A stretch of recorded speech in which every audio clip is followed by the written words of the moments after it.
बिस्मिल्लाहिर्रहमानिर्रहीम। अस्सलाम वालेकुम। कैसे हैं आप सब लोग?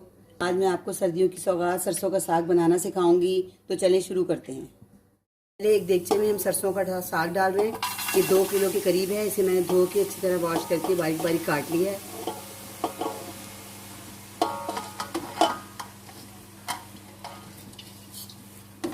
इसके बाद हमने 1 किलो पालक ली थी, जो काट के साफ़ करने के बाद 3 पाव जितनी रह गई होगी, इसको भी काट के बारीक बारीक काट के वो भी इसके साथ ही डाल देंगे। इसी देगचे में डाल देंगे। आप सोच रहे होंगे देगचा छोटा है और मटेरियल ज़्यादा है, तो ये भी भाप बनेगी जब तक ये बिल्कुल नीचे हो जाएगा। मैं पकने के बाद फिर आपको इसको दिखाती हूँ।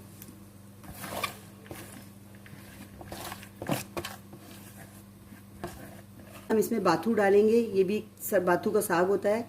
ये तकरीबन मैंने आधा किलो लिया था। साफ़ करने के बाद तकरीबन पाव 1.5 पाव रह गया होगा। ये साग की जान है, इसके बगैर साग नहीं पकता। इससे साग में लेस पैदा होता है और जोड़ने के भी काम आता है और बहुत टेस्टी बनता है। अगर ये ना डाले तो साग मज़े का नहीं बनता।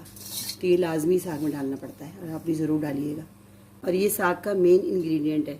इसमें कुछ साबुत मसाले डालेंगे जो कि इसके साथ ही पक्के गल जाएंगे, जिसमें सबसे पहले हरी मिर्च है 8 से 10 अदद, 6 से 8 अदद ये लाल साबुत गोल मिर्चें हैं और हस्बे ज़ायका नमक है। फिर वो कम ज़्यादा होगा तो बाद में डाल देंगे। और ये कि पूरी गट्ठा लहसुन का छील के मैंने डाला साबुत, ये भी साथ ही गल जाएगी। सब मसाले इसमें डाल देंगे। 2 से 3 गिलास तक हम इसमें पानी डालेंगे,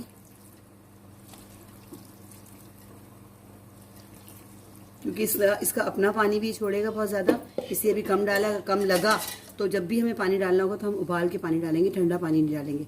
और ढक कर गलने तक पकाएंगे। ये देखिए तकरीबन 2 घंटे मैंने साग को पकाया है। कहाँ ये मुंह तक था, अभी बिल्कुल सुकड़ के नीचे हो गया और पानी भी कितना कम रह गया। बीच में वक्फे से मैं चलाती रही, मैंने आपको दिखाया नहीं। और जब पानी थोड़ा कम हुआ तो मैंने पानी बॉयल करके डाला। अब इसकी पहचान ये है गलने की, जब हम इसको देखेंगे गला ही नहीं गला तो हम इसकी जो ये डंडी होती है साग की, जिसे हम लोग पंजाबी में गंदल भी कहते हैं, इसको देखेंगे हम। ये देखें बिल्कुल हलवा हो गई है। मैं एक और दिखाती हूँ इसको सही तरीके से। ये देखें, ये इसकी डंडी है और इसको हम ऐसे मैश करके देखेंगे। देखें बिल्कुल गल गया। अब इसका जब इतना मज़ीद पकाएंगे, इसका पानी बिल्कुल थोड़ा सा रह जाएगा। देखिए पानी खुश्क होके इतना रह गया और हम इसका पानी बिल्कुल खुश्क नहीं करना, थोड़ा पानी इसमें रहने देना है। अब हम इसको घोटेंगे और थोड़ा थोड़ा करके हम इसमें गंदम का आटा डालेंगे इस तरह से। कुछ लोग इसे हैंड ब्लेंडर से भी घोटते हैं। मैं इसको थोड़ा सा जग में ग्राइंड करूँगी, लेकिन थोड़ा पहले हम चूल्हे पे रख के आटा डाल के इसे हम घोटते जाएंगे ताकि थोड़ा सा ये नरम हो जाए। ज़्यादा बारीक करना हो तो फिर से मैं थोड़ा ग्राइंडर में चलाऊँगी, फिर मैं आपको दिखाती हूँ। जैसे जैसे हम इसमें आटा डालते जाएंगे, देखिए खट्टा भी होता जा रहा है और चिकना लेसदार भी होता जा रहा है। ये देखिए, अगर मकई का आटा है तो मकई का आटा डाल दें, बेसन डालना चाहें बेसन डाल दें, गंदम का आटा डाल, वो आपके ऊपर है, जो भी आप डालना चाहें। इसको सिर्फ घुटाई का होता है इसका, जितना अच्छा घुटेगा ये उतना अच्छा टेस्टी और मज़ेदार बनेगा। अब जो इससे मैंने साबुत हरी मिर्चें, साबुत गोल वाली लाल मिर्ची डाली थी, देखिए वो भी सब इसे पक के गल के मैश हो गई सारी। फिर हम इसका नमक मिर्ची चेक करेंगे। अगर हमें नमक मिर्ची कम लगा तो फिर हम वो चीज़ें मज़ीद तड़के में डालेंगे। ठीक है, अभी इसमें मज़ीद घोट रही हूँ। देखिए पानी भी खुश्क होता जा रहा है और ये घुटता भी जा रहा है। सारी गेम इसकी साग की घोटने से ही आती है। जितना अच्छा घोटेंगे आप इसको उतना मज़ेदार बनेगा और जायकेदार बनेगा और बिल्कुल जैसे चटनी की तरह बन जाएगा। अभी मैं आपको दिखाती हूँ, कुछ मैं हाथ से घोट रही हूँ। ये देखें आप, पानी कितना था इसमें। अब सारा इसमें आटा जो हमने डाला गंदम का, वो सारा इसके अंदर मिक्स हो गया और ये घुटता जा रहा है।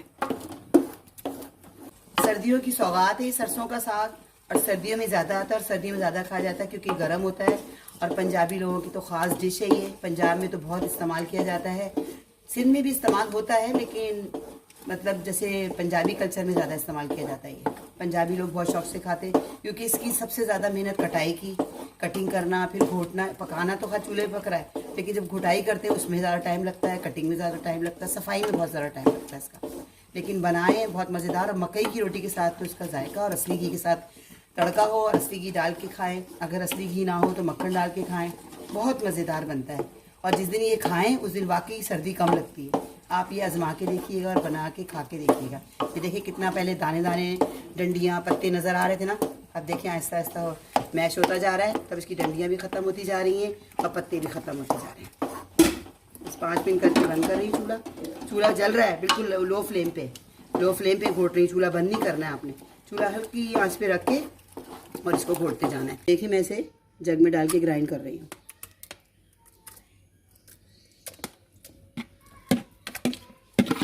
थोड़ा थोड़ा करके 2-3 स्टेप में ही ग्राइंड होगा।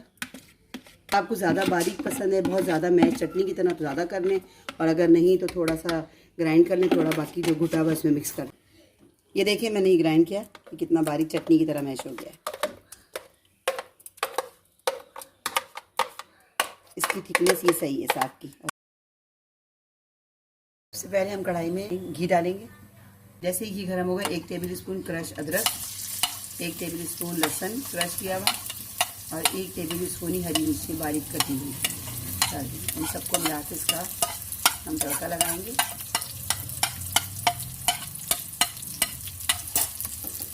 इसको अच्छी तरह फ्राई करेंगे। जैसे ये लाइट ब्राउन होगा, अगर आपको साग में मिर्चें कम लगें तो आप मिर्चें बड़ा कम ज़्यादा कर सकते हैं और इसमें कुटी हुई मिर्चें भी डाल सकते हैं, क्योंकि मैंने पकाते हुए भी साग में हरी मिर्चें भी डाली थी और साबुत गोल वाली मिर्चें भी डाली थी। तो मैंने चखा तो मुझे थोड़ा सा मिर्चें कम लगी, क्योंकि चटपटाई साग अच्छा लगता ही है। जैसे ही लहसुन अदरक ब्राउन हुआ हल्का सा, ये देखिए ब्राउन हो गया। अब इसमें आधी चमची में कुटी मिर्चें डाल रही हूँ, अच्छी भी लगती है और खुशबू भी बहुत अच्छी आती है। अब हम इसमें साग डालेंगे।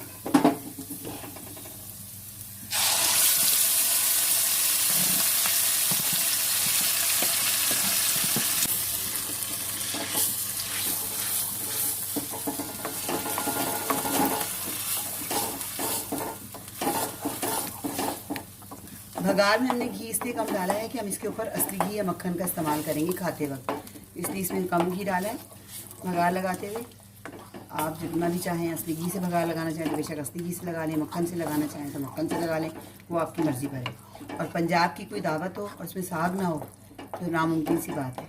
कि पंजाब की खुसूसी ख़ास डिश है सर्दियों की, इसलिए आप इसे मेरे तरीके से ज़रूर बनाइएगा। और साथ में इसके मक्के की रोटी हो, या अगर बाजरे की पसंद है तो बाजरे की रोटी बनाएं। इंशाल्लाह बहुत जल्द मैं वो भी बना के आपको दिखाऊंगी। आप 10 मिनट इसको पकाएंगे हल्की आंच पे, उसके बाद फिर मैं आपको डिश आउट करके दिखाती हूँ। अभी देखें ये पूरा तैयार हो गया भगा लगा के। अब हम इसके ऊपर असली घी थोड़ा सा डाल रहे हैं।